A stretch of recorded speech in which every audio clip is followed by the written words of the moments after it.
नमस्कार. बखर लाईव्ह विशेषमध्ये आपल्या सर्वांचं मनापासून स्वागत.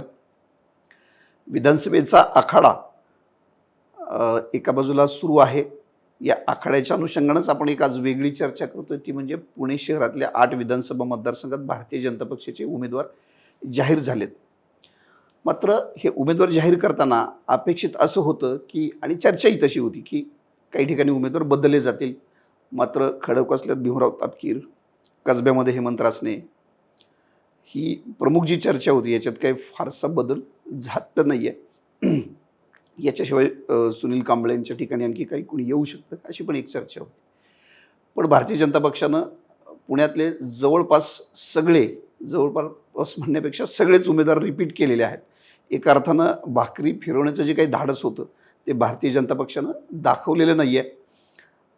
अगदी स्ट्रॉंगली खडकवासल्याचा उमेदवार बदलला जाईल अशी अगदी 2 दिवसापूर्वीपर्यंत अगदी कन्फर्म चर्चा होती की 100% तो बदलला जाईल.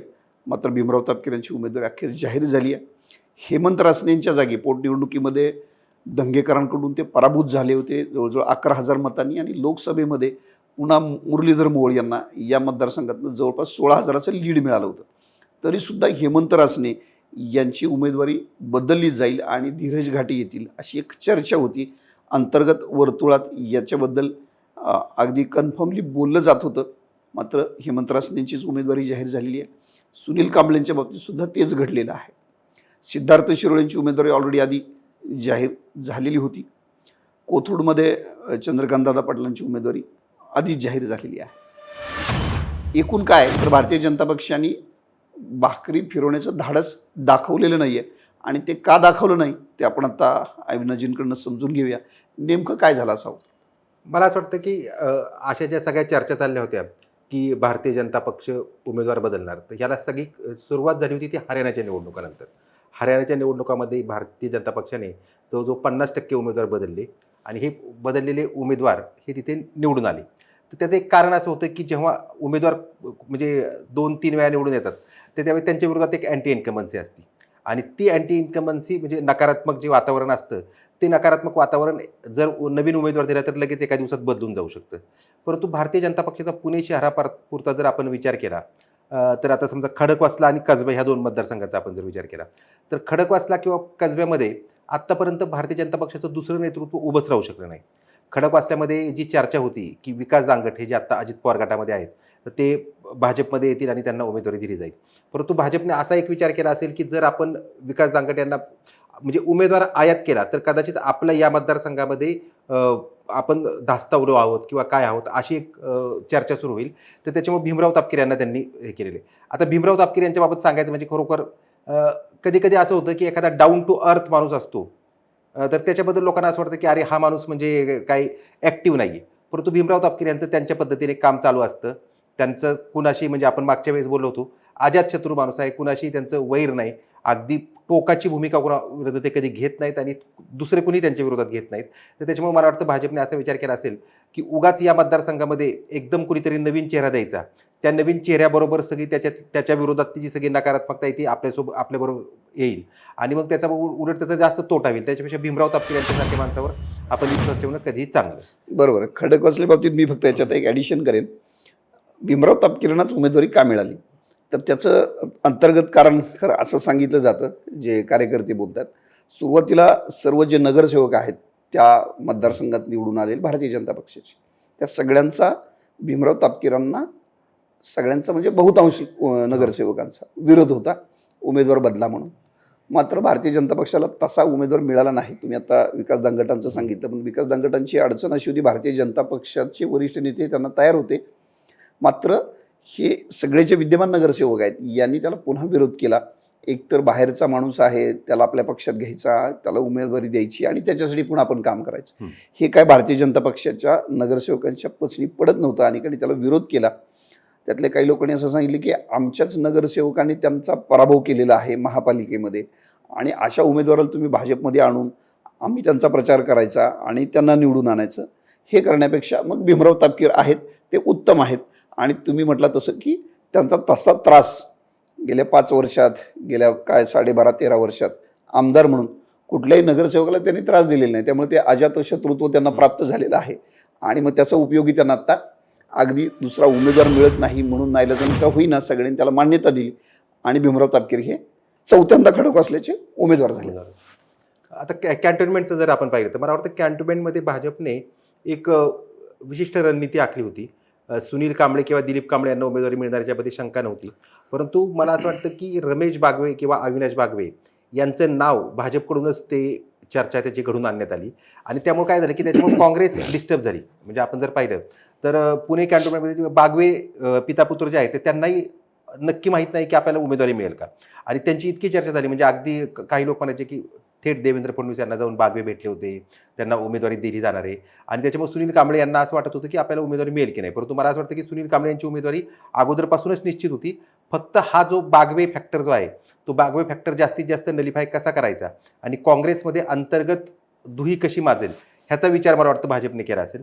कारण आता आपण जर पाहिलं तर फक्त पुणे कॅन्टोन्मेंट मतदारसंघ असा आहे म्हणजे भाजपने जर समजा अगदी त्यांचा नैसर्गिक न्याय लावायचं म्हटलं तर देवेंद्र फडणवीस यांनी असं सांगितलं होतं की ज्या मतदारसंघामध्ये एखाद्या लोकसभेच्या निवडणुकीत एखाद्या उमेदवाराला जर लोकसभेच्या उमेदवाराला कमी मतं मिळाली मागे गेला तरच आपण बदलू. त्याच पद्धतीने सुनील कांबळे जवळजवळ मला वाटतं रवींद्र दंगेकर यांना 15,000 मतं जास्त आहेत पुणे कॅन्टोन्मेंटमधून.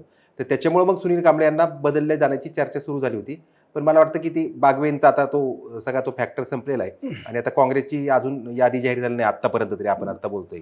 मला वाटतं तुम्ही म्हणता ते खरं आहे, पण त्याच्यात एक ॲडिशन अशी आहे की बागवेंचा जो काही निर्णय असेल, ही बागवेंची जी काही भूमिका असेल ती काँग्रेसचा अधिकृत उमेदवार अजून तिथून कॅन्टोन्मेंटमध्ये जाहीर नाही झालेला. बरोबर. तो अविनाश साळवे यांना उमेदवारी देणार असं अगदी स्पष्ट आहे, मात्र अधिकृतपणे जाहीर नाही झालेलं. कदाचित अधिकृतपणे जाहीर झाल्यानंतर बागवे काही वेगळी भूमिका घेऊ शकतात. बरोबर. ते आपल्याला अविनाश साळवेंची उमेदवारी जाहीर झाल्यानंतरच कळेल. बागवेंनी यापूर्वी काँग्रेसमध्ये असताना त्यांनी म्हणजे बंडखोरी केलेली आहे, त्याच्यामुळे काही बागवेंसाठी ते नवीन नाही आहे. आता मुख्य म्हणजे कसब्यामधली जी उमेदवारी आहे तर त्याच्याबद्दल खूप खूप चर्चा झाली होती. म्हणजे मला असं वाटतं की कसब्याची पोटनिवडणूक झाली तेव्हापासून कसब्याचा उमेदवार कोण म्हणजे त्यासाठी अगदी स्वर्धा बापट, गौरव बापट, कुणाल टिळक, धीरज घाटे अशा अनेक नावं येत होती. त्याचबरोबर असं अचानक असं काही एखादं नाव येऊ शकतं की जे म्हणजे कसब्यातलं सगळं वातावरणच बदलून टाकू शकतं, म्हणजे बाहेरून एखादा उमेदवार आणला जाऊ शकतो अशी चर्चा होती. परंतु मला असं वाटतं की हेमंत रासने यांच्यावरच पक्षाने खरं पुन्हा एकदा विश्वास दाखवलेला. खरं म्हणजे तो कसा दाखवला अजून आत्तापर्यंत आपल्याला माहीत नाही. कारण ही जी पोटनिवडणूक झाली म्हणजे भाजप जर आपण आता सगळं राज्याचं राजकारण बघितलं तर महायुती आणि महाविकास आघाडीमध्ये महायुतीच्या विरोधात वातावरण आहे, महायुतीच्या विरोधात थोडंसं लोकांच्या मध्ये नाराजी आहे. तर ह्याचं सगळ्यात मोठं द्योतक ही कसब्याची पोटनिवडणूक ठरली होती. म्हणजे आपला त्याच वेळी चिंचवडची निवडणूक झाली होती. चिंचवडमध्ये भाजपचा विजय झाला होता, परंतु तो भाजपचा विजयही झाकोळून टाकला गेला त्या कसब्याच्या पराभवाने. कारण कसब्यामध्ये भाजपने प्रचंड मोठी ताकद लावली होती. म्हणजे एका अर्थानं कसब्यामध्ये भाजपचं नाक कापलं गेलं होतं असं त्यावेळेस सगळी चर्चा झाली.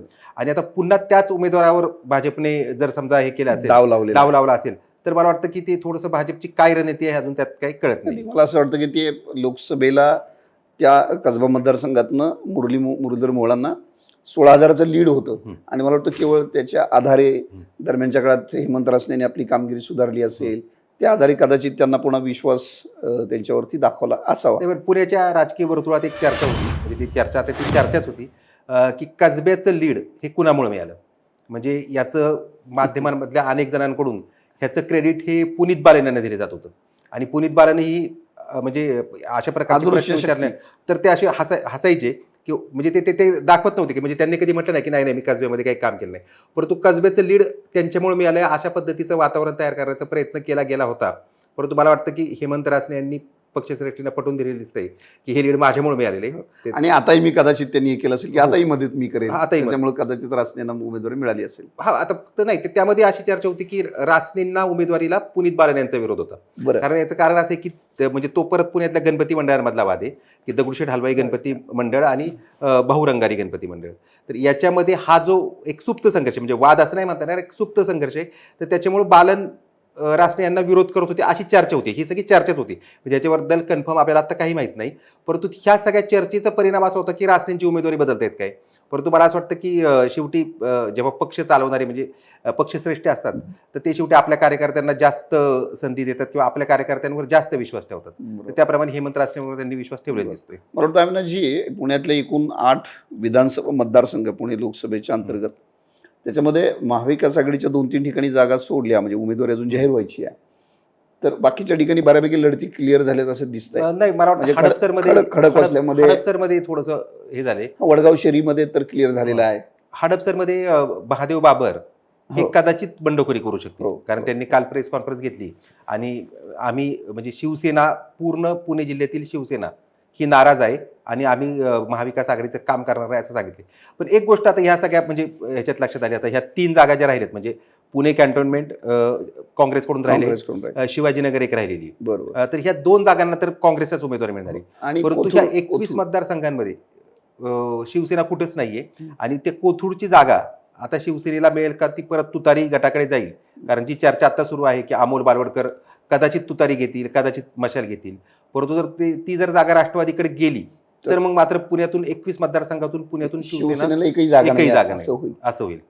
पण म्हणजे कोथरूडचं पण चित्र त्या अर्थानं क्लिअर नाही, ते आता कदाचित आज रात्रीपर्यंत होऊ शकतं. मशाल की तुतारी एवढा तो विषय असेल.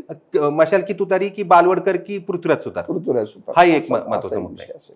शिवाजीनगर मला वाटतं अजून त्यांचं क्लिअर नाही झालेलं. शिवाजीनगरमध्ये पुन्हा तोच प्रॉब्लेम आहे की दत्ता बैरट की सनी निमन की म्हणजे आणखी कुणी, पण मला असं वाटतं की दत्ता बैरट यांना उमेदवारी मिळण्याची, सनी निमनचा विषय बऱ्यापैकी मागे पडलाय, त्यामुळे दत्ता बैरटांचं होईल. आणि हडपसरचा तुम्ही म्हटला तर तो एक हडपसरला मात्र महादेव बाबर यांनी जर बंडखोरी केली तर त्याचा चेतन तुपे यांना चांगल्या बऱ्यापैकी फायदा होईल, कारण हडपसर मतदारसंघात जर आपण पाहिलं तिथं मुस्लिम मतदान खूप मोठ्या प्रमाणावर आहे आणि हे सगळं मुस्लिम मतदान जे आहे ते चेतन तुपे भाजप बरोबर असल्याने कदाचित त्यांना मिळणार नाही असं चर्चा आहे. परंतु बाबर यांचा मुस्लिम समाजाशी खूप चांगला कनेक्ट आहे, ते स्वतः कोंडव्याचे आहेत आणि त्या मुस्लिम समाजाशी कनेक्ट आहे. त्याचबरोबर साईनाथ बाबर मनसेचे उमेदवार आहेत, तेही कोंडव्यातून निवडून आलेत. गेल्या महापालिका निवडणुकीत त्यांच्या पत्नी निवडून आल्या होत्या, आता ते निवडून आलेत, तर त्याच्यामुळे तेही चांगलं मुस्लिम समाजातली मतंही घेऊ शकतात. तर त्याच्यामुळे प्रशांत जगताप यांच्यासाठी हडपसरची उमेदवारी ज्या पद्धतीने सांगत होते की हडपसरमध्ये चेतन तुपे आणि प्रशांत जगताप अशी फक्त दुरंगी लढत होईल, तर महादेव बाबर जर असतील तर मला वाटतं तिरंगी होईल. अगदी खरं आहे. आणि वडगाव शेरीचं एक महत्त्वाचं आहे, वडगाव शेरीमध्ये खूप डेव्हलपमेंट होत आहेत. म्हणजे बाप्पू पठारे यांनी त्यांचे सगळे जे जुने परंपरागत विरोधक आहेत तर त्यांना आपल्या बाजूला घेणार. म्हणजे आजच घटना अशी घडली की बाप्पू पठारे यांचे भाचे संतोष भरणे यांनी राष्ट्रवादी काँग्रेसमध्ये प्रवेश करण्याचं निश्चित केले. उद्या शरद पवार यांच्या उपस्थितीमध्ये प्रवेश होईल आणि बापूंची जी ताकद आहे ती सक्का भाचाच परत सोबत घेतल्यामुळं बापूंची ताकद आणखी वाढेल.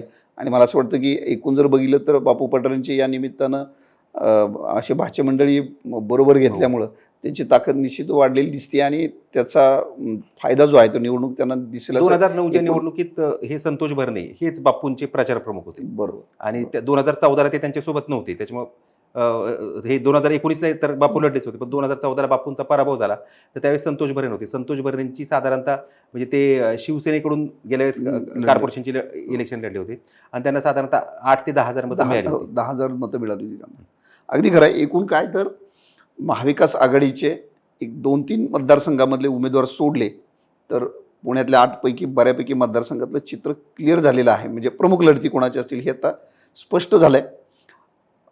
कदाचित आज रात्री उद्या महाविकास आघाडीच्या उरलेल्या 3 मतदारसंघातले उमेदवार जाहीर होतील आणि संपूर्ण 8च्या म्हणजे या सगळ्याच 8च्या 8 मतदारसंघातली जी काही लढत आहे ती क्लिअर होईल. ती क्लिअर उमेदवारी जाहीर झाल्यानंतर अंतिम लढत काय असेल ते आपल्याला 29 तारखेला पुन्हा स्पष्ट होणार आहे. त्यावेळी आपण पुन्हा याच्यावरती बोलूया. तोपर्यंत धन्यवाद.